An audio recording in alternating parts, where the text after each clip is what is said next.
गुरुग्राम में कांग्रेसियों ने किया केंद्रीय मंत्री के खिलाफ प्रदर्शन के बाद डीसी को सौंपा ज्ञापन।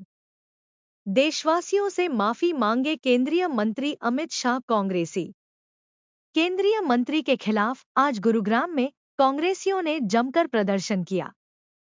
कांग्रेसियों का कहना है कि केंद्रीय मंत्री द्वारा भीमराव अंबेडकर को अपशब्द कहना निंदनीय है। अमित शाह के बयान से हर देशवासी आहत है। उन्हें देशवासियों से माफी मांगनी चाहिए। कांग्रेसियों का कहना है कि बाबा साहब ने देश के लिए अपनी जान न्योछावर कर दी, लेकिन भाजपाई उनका मजाक बनाने में लगे हैं। जल्द ही नगर निगम के चुनाव होने हैं, जिसमें जनता भाजपा को करारा जवाब देगी। फिलहाल कांग्रेसियों में केंद्रीय मंत्री के खिलाफ गुस्सा साफ देखा जा रहा है। उनका कहना है कि अगर केंद्रीय मंत्री ने देशवासियों से माफी नहीं मांगी तो वह बड़ा आंदोलन करेंगे।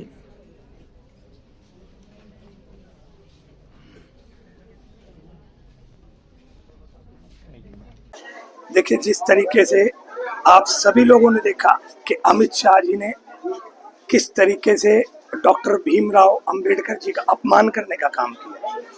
एक तरफ तो सरकार अपने आप को दलितों का समर्थक बताती है और दूसरी तरफ इस तरीके का अपमान ये देश सहन बिल्कुल नहीं करेगा।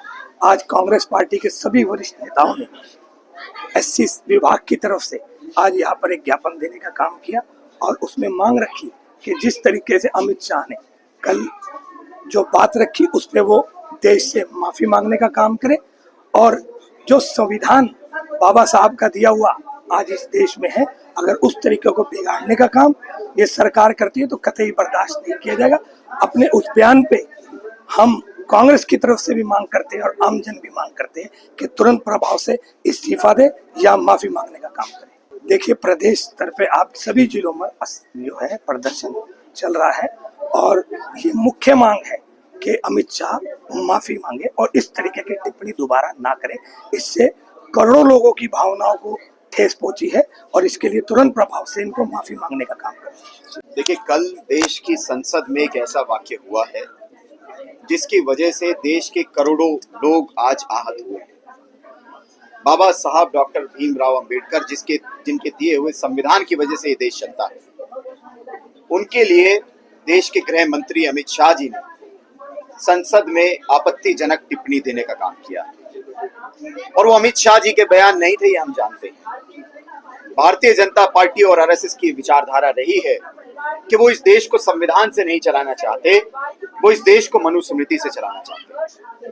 400 पार का नारा दिया गया क्योंकि वो देश का संविधान बदलना चाहते हैं, लेकिन जब देश की जनता ने उस संविधान को बदलने से रोक दिया तो खुद स्वयं अमित शाह जी संसद में खड़े होकर के ये कहते हैं कि अंबेडकर अंबेडकर अंबेडकर एक फैशन हो चुका है। लेकिन मैं कहना चाहता हूं, भारतीय जनता पार्टी और आरएसएस के नेताओं को, कार्यकर्ताओं को ये कहना चाहता हूं कि आपकी हजारों साल पुरानी जो साजिश है, बाबा साहब के नाम को इतिहास से मिटाने की जो साजिश है, वो पूरी नहीं हुई।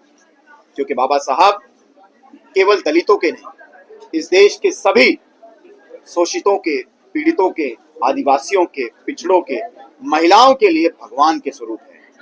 मेरे जैसे करोड़ों नौजवानों के लिए बाबा साहब भगवान के स्वरूप हैं और ये देश उनके दिए हुए संविधान से ही चलेगा। तो आज कांग्रेस पार्टी के एससी विभाग के माध्यम से गुड़गांव जिले की इकाई ने प्रदर्शन किया है और इस प्रदर्शन में डिस्ट्रिक्ट मजिस्ट्रेट को हमने राष्ट्रपति के नाम ज्ञापन दिया। इस ज्ञापन की दो मुख्य मांगे रही हैं। सबसे पहले तो अमित शाह जी आकर के देश की जनता से माफी मांगे और माफी मांगते ही तुरंत इस्तीफा दें, देश की कैबिनेट से इस्तीफा दें। ये दो प्रमुख मांगों के साथ आज कांग्रेस पार्टी ने गुड़गांव जिले में प्रदर्शन किया।